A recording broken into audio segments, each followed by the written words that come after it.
जहाँ नारियल के पेड़ आसमान से बातें करते हैं, जहाँ पानी आईना है और कश्तियाँ सपने, वो जगह है केरल का दिल, back waters.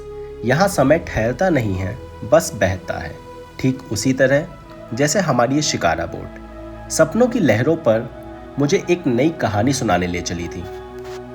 So hello everyone, welcome to the backwaters of Kerala, means Alleppey और एलापुजा, और you can also call it as Venice of the East. तो भाई ये मेरी पहली बार की एलेपी बैक वाटर्स की जर्नी थी। सुबह सुबह 8:45 पे मैं शिकारा बोट में बैठा। शिकारा जैसे ही पानी में निकली एकदम अलग ही दुनिया लगने लगी थी। आसमान का नीला रंग और पानी की गहराई दोनों एक जैसे लग रहे थे।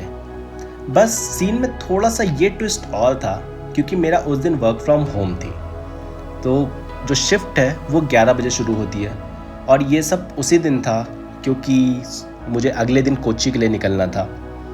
तो दिमाग में ये भी चल रहा था भाई कॉल्स का क्या होगा, नेटवर्क नहीं आया, कैसे काम करेंगे।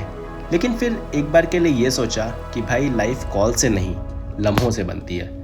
तो बस कैमरा उठाया, बोटमैन को सलाम किया और सफ़र शुरू किया, लेकिन साथ में लैपटॉप भी उठाया क्योंकि मैं उसी के कारण यहाँ पे हूँ और उसी की वजह से मैं आज घूम पा रहा हूँ। तो मैंने जो बोट बुक की थी वो शिकारा बोट थी। यहाँ पे आप हाउस बोट्स बुक कर सकते हो, जैसा कि आप देख पा रहे हो। आप शिकारा बोट्स बुक कर सकते हो। आपको अगर कयाकिंग का एक्सपीरियंस करना तो आप वो बुक कर सकते हो, और भी बहुत सारी चीज़ें हैं जो आप कर सकते हो। तो मैंने जो बोट बुक की वो 2000 रुपये में मेरे को 5 घंटे की पड़ी। ऑलमोस्ट मेरे को 500 पर आवर के लिए था। मेरे को कुछ लोगों ने और कांटेक्ट किया जिन्होंने बोला 600 पर आवर्स, बट मोस्टली 500 पर आवर्स इस सीज़न में मुझे मिल गया। ना कोई ऑनलाइन बुकिंग्स मैंने की, ना कोई टूरिस्ट ट्रिप, ना कोई ओवर चार्जिंग। सीधा डायरेक्टली मैंने बोटमैन से बात किया, डायरेक्टली उनसे बुक किया। आप भी वैसा कर सकते हो। तो रास्ते में दोनों तरफ से दिखते हैं मुझे छोटे छोटे घर, मंदिर, चर्च और हंसते हुए लोग। कहीं कोई दूध ले जा रहा था, कोई नाव से, कोई कहीं बच्चों को नाव से स्कूल तक छोड़ने जा रहा था। तो वहाँ बैठकर समझ में आया कि ये टूरिस्ट स्पॉट ही नहीं बल्कि लोगों की रोज़मर्रा की ज़िंदगी है। यहाँ पानी रास्ता भी है और ज़रिया भी। My boat is 30 years old. Oh, nice. Aleppi front side, Arekin. हाँ, This is the back side. 50 feet below sea level here. okay. Real people, a small boat. That is, there is a car. अच्छा, Water car. Water car. Okay. Boating hospital. Nice. Aleppi boat race is 10 lakhs. 10 lakhs. पर Here, it is normal. It is like 2-3 lakhs. Deep water. Oh, 30 feet. 30 feet. Me, my father, Oh, my father also got family. तो भैया ने बताया कि वो पिछले 30 से 40 सालों से शिकारा चला रहे हैं। पहले के 10 साल वो खुद ड्राइवर थे और उसके बाद उन्होंने ये बोट खरीदी जो कि इनकी खुद की अपनी बोट है, और पिछले 30 सालों से ये अपनी शिकारा चला रहे हैं। इनका जो एक बेटा है वो पंजाब में आर्मी में है और दूसरा बेटा इनके साथ रहता है, वो भी इनके ही पैशन में है। इनके जो फादर साहब थे वो भी शिकारा बोट ही चलाते थे, और बहुत सारी चीज़ें इन्होंने अपने बारे में बताई।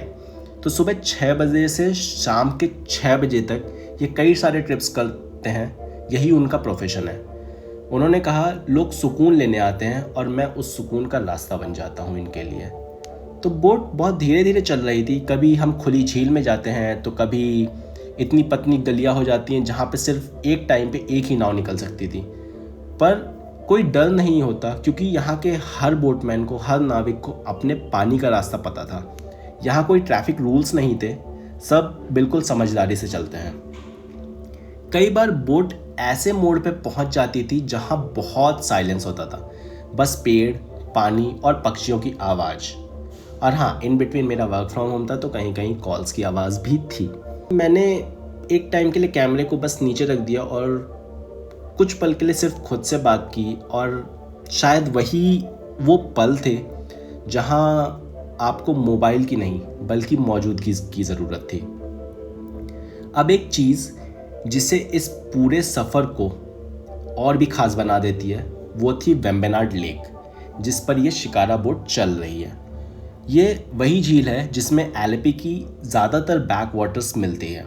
वेम्बनाड लेक भारत की सबसे बड़ी और सबसे लंबी झीलों में से एक है, लगभग 96 किलोमीटर्स। ये सिर्फ एलेपी में नहीं बल्कि केरल के 4-5 जिलों तक फैली हुई है, जैसे कि कोट्टायम, एर्नाकुलम, आलापुझा और कोच्चि।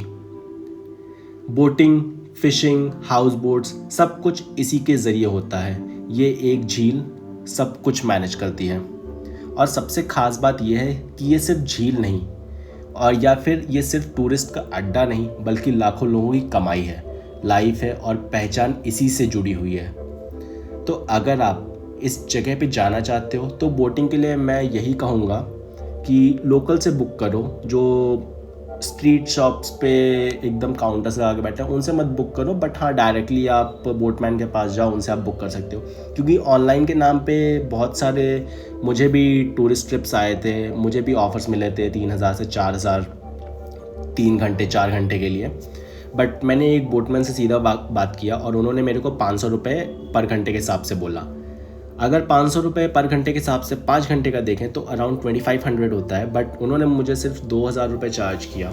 कोई भी हिडन चार्जेस नहीं था, कोई भी ड्रामा नहीं था। और प्लस जो आदमी था, he was so kind hearted, he was so emotional कि just it was very good.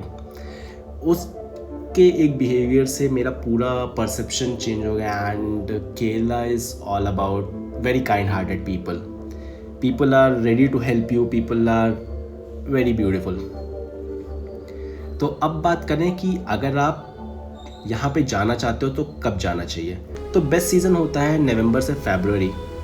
तब मौसम बिल्कुल कूल होता है, ना बारिश ना चिपचिपी गर्मी। लेकिन मे बी आपको उस टाइम पे थोड़ा सा सरप्लस चार्जेस देना पड़े, क्योंकि उस टाइम पे कॉस्टली हो जाता है। जैसा कि भैया ने पहले वीडियो में बताया था कि उस टाइम पे सीज़न पे ऑलमोस्ट शिकारा बोट्स 1200 के ऊपर भी चली जाती है। प्लस अगर हाउस बोट्स अगर आप बुक कर रहे हो तो वो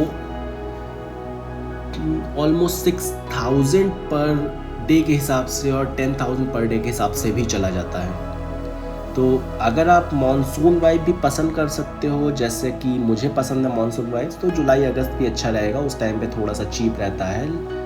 लेकिन कभी कभी जैसे बोटिंग बंद हो जाती है भारी बारिश के कारण, तो वैसा मेरे साथ नहीं हुआ। बट हाँ ठीक है, आप मॉनसून सीज़न भी इंजॉय कर सकते हो, बहुत सुंदर होता है। लेकिन अगर आप मई जून में जा रहे हो तो आई वुड सजेस्ट कि थोड़ा सा अवॉइड करो, क्योंकि ह्यूमिड बहुत ज़्यादा हो जाएगा और थोड़ा सा आपके लिए अनकंफर्टेबल हो जाएगा। जैसे ही बोट वापसी की तरफ बढ़ रही थी, एक तरफ नॉट सनसेट बट हाँ डे टाइम एकदम चिलचिलाती धूप थी, और दूसरी तरफ मेरे दिमाग में कॉल चल रही थी, क्योंकि 11 ऑलरेडी बज चुके थे एंड इट्स ऑलमोस्ट 1 PM। और मेरे दिमाग में ये चल रहा था कि कॉल्स का क्या होगा, कैसे करेंगे काम। 11 बजे ऑलरेडी मेरी शिफ्ट शुरू हो चुकी है। पर यकीन मानो दोस्तों, इस ट्रिप ने मुझे एक नई क्लैरिटी दी। एलेपी सिर्फ एक जगह नहीं है, यह एक रुक जाना है, थोड़ा जी लेना है। और अगली बार जब आप यहाँ पे जाएं, मोबाइल थोड़ा सा अगर आप कम यूज़ करेंगे तो शायद आप खुद से भी मिल जाएंगे। तो ये था मेरा पूरा vlog with respect to the Alleppey backwaters, Kerala backwaters. अगर आपको पसंद आया तो लाइक शेयर सब्सक्राइब ज़रूर करिएगा। और अगर आप प्लान कर रहे हो तो आप कमेंट में मेरे से पूछ सकते हो how to plan each and everything, how to plan workations. मैं हर तरह से आपको हेल्प करने के लिए तैयार हूँ। And you can watch my complete Kerala series vlog, जिसमें मैंने बताया कि how I managed my all 8 days in Kerala with the workation without taking any leaves. Thank you so much.